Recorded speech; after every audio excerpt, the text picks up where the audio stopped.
La région et ses partenaires vous présentent cette petite vidéo sur les indicateurs de suivi du plan régional de prévention et de gestion des déchets, qui est aujourd'hui pleinement intégré dans le schéma régional d'aménagement, de développement durable et d'égalité des territoires, le SRADET. Le premier objectif du SRADET, c'est de réduire les déchets. En effet, la prévention, c'est le sommet de la pyramide. En 2010, la quantité annuelle de déchets ménagers et assimilés produits par habitant était de 557 kg, répartis entre des déchets occasionnels, c'est-à-dire les déchets apportés en déchetterie, les déchets issus des collectes sélectives, le verre, les emballages, les biodéchets, et des ordures ménagères résiduelles, c'est-à-dire la poubelle noire. L'objectif fixé dans le SRADET en termes de prévention est de réduire de 15% cette quantité de déchets ménagers et assimilés par habitant en 2025 par rapport à ces quantités de 2010, et de 20% en 2031. Concrètement, en 2025, il faudrait que le poids moyen des déchets ménagers et assimilés par habitant soit de 475 kg. Cet objectif implique également une réorganisation des flux avec une augmentation des performances des collectes sélectives, une stabilisation des déchets occasionnels et une forte réduction des ordures ménagères résiduelles. Regardons où nous en sommes par rapport à ces objectifs en 2020. Tout d'abord, sur la quantité de déchets produits, nous sommes à 542 kg par habitant. C'est moins qu'en 2010. Cependant, ce n'est pas assez par rapport à l'objectif fixé. En effet, si nous étions sur la bonne pente pour atteindre l'objectif de 2025, nous devrions nous trouver autour de 502 kg par habitant, ce qui représenterait une baisse de 10%. Nous ne sommes en réalité qu'à une baisse de 2,7%. Le gisement de déchets ménagers semble plus stagner que diminuer. Par rapport au changement d'affectation des flux, nous pouvons remarquer que les objectifs de collecte sélective sont presque atteints. Cependant, les efforts ne doivent pas s'arrêter là, car les objectifs pour 2031 sont plus ambitieux. Concernant la réduction des ordures ménagères résiduelles, nous sommes plutôt sur la bonne pente. En effet, la réduction est cohérente par rapport à l'atteinte de l'objectif 2025. Il faut donc poursuivre les efforts. Le flux qui pose problème, c'est le flux de déchets occasionnels, qui a fortement augmenté depuis 2010. Cette augmentation était plutôt prévisible à la suite de l'amélioration du tri et par conséquent de l'apport des déchets habituellement mis dans les ordures ménagères dans les bonnes filières de tri en déchetterie. Il faut donc continuer les efforts de prévention, notamment sur ce flux. Regardons-le d'ailleurs d'un peu plus près. Sur les déchets occasionnels récoltés en et hors des déchetteries, on retrouve en première position sur le podium les déchets verts. Ce gisement de déchets est le premier flux apporté en déchetterie depuis plusieurs années et il avait été identifié par le PRPGD, maintenant SRADET, comme un levier pour réduire les déchets ménagers et assimilés. L'objectif fixé sur ce gisement est le suivant. Il faut passer de 72 kg par habitant en 2015 à 40 kg par habitant en 2031.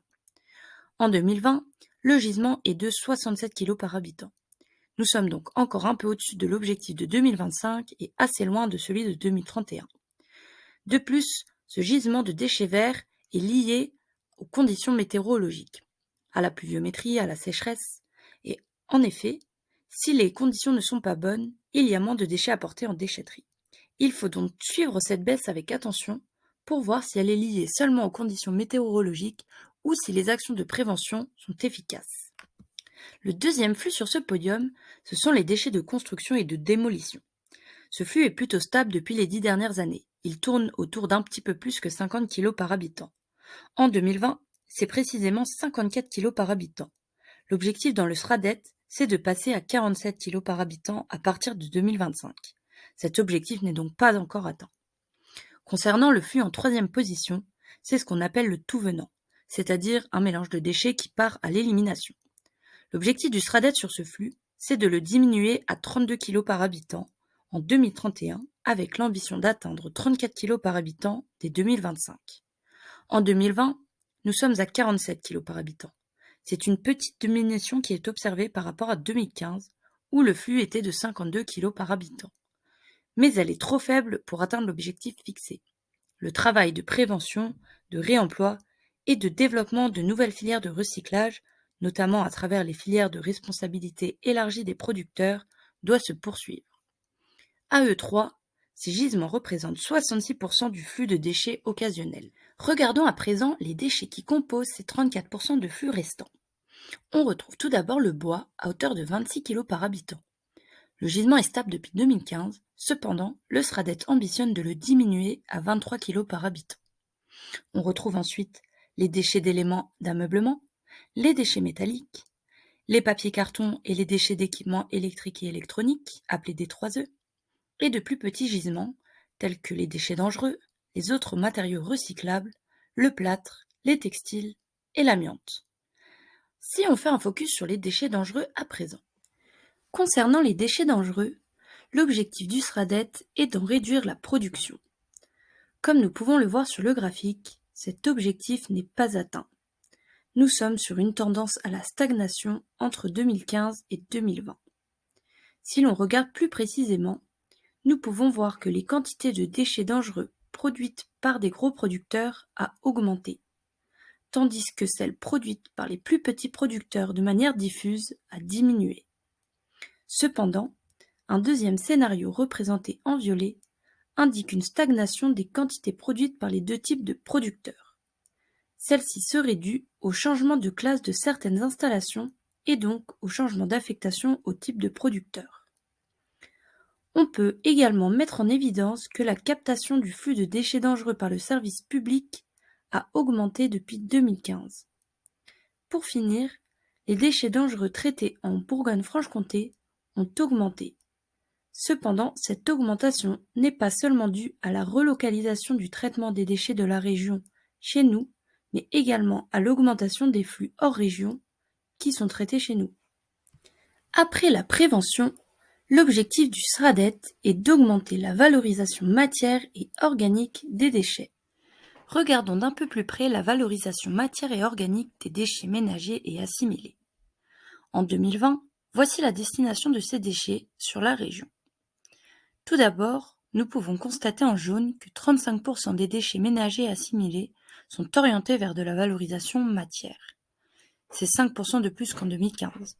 Cependant, la valorisation matière n'a pas augmenté entre 2019 et 2020. Nous pouvons voir en bleu et en vert que 17% des déchets ménagers assimilés sont orientés vers de la valorisation organique, c'est-à-dire du compostage ou de la méthanisation.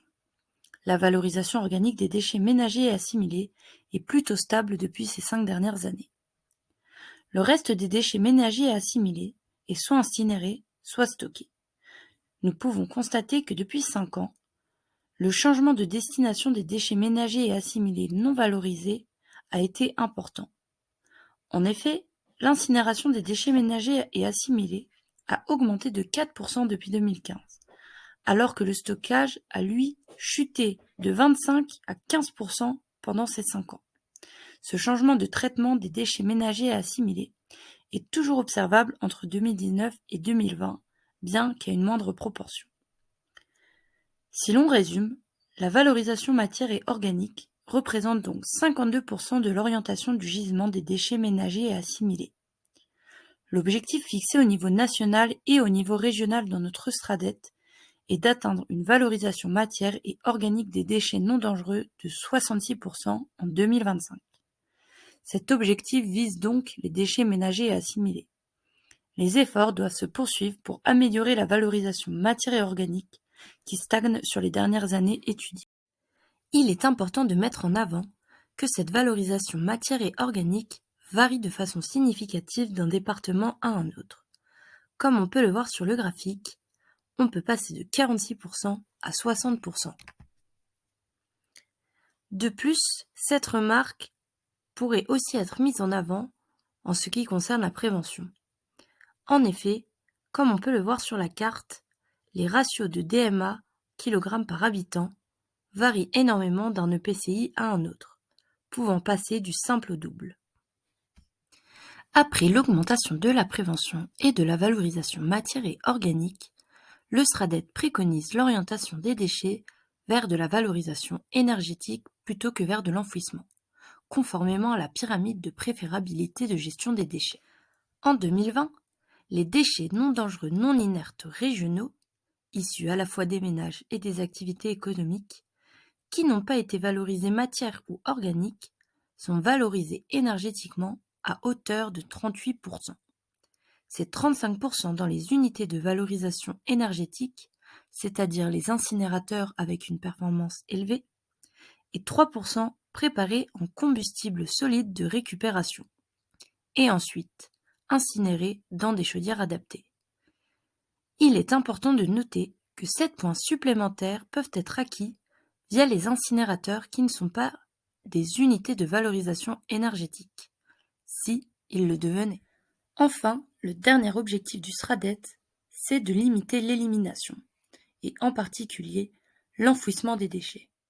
Concernant le stockage, le SRADET possède actuellement 2 objectifs de diminution. Le premier sur les capacités régionales d'enfouissement et le deuxième sur les quantités de déchets enfouis. Celles-ci doivent toutes les deux diminuer à environ 425 000 tonnes d'ici à 2025, ce qui correspond à la moitié des déchets enfouis en 2010. Où en est-on de ces objectifs ? Concernant les capacités globales autorisées sur la région, les capacités décroissent depuis 2010. Cependant, les autorisations d'exploiter en cours qui vont au-delà de 2025 ne vont pas nous permettre d'atteindre l'objectif. De plus, des projets de prolongation sur la région risquent de nous faire prendre encore plus de retard. Concernant la quantité de déchets enfouis, nous ne pouvons pas voir de diminution nette.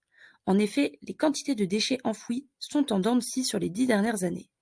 Entre 2010 et 2020, on constate une légère baisse, mais qui n'est ni significative ni suffisante pour atteindre l'objectif. Des efforts importants sont donc encore à fournir pour réduire l'enfouissement, et notamment concernant les déchets d'activité économique. Pour conclure, le chemin à parcourir est encore long pour atteindre les objectifs du SRADET. Il nous faut y travailler collectivement. De plus, depuis l'adoption du SRADET, de nouvelles lois sont parues et avec elles de nouveaux objectifs. Ces objectifs nationaux vont être déclinés régionalement via la modification du SRADET en cours. Pour finir, nous n'avons pas abordé certains indicateurs concernant notamment les déchets d'activité économique et les déchets du BTP. Ceux-ci sont plus difficiles à suivre, mais néanmoins, des travaux sont en cours pour mieux observer ces gisements. Nous pourrons donc nous intéresser à ces indicateurs prochainement.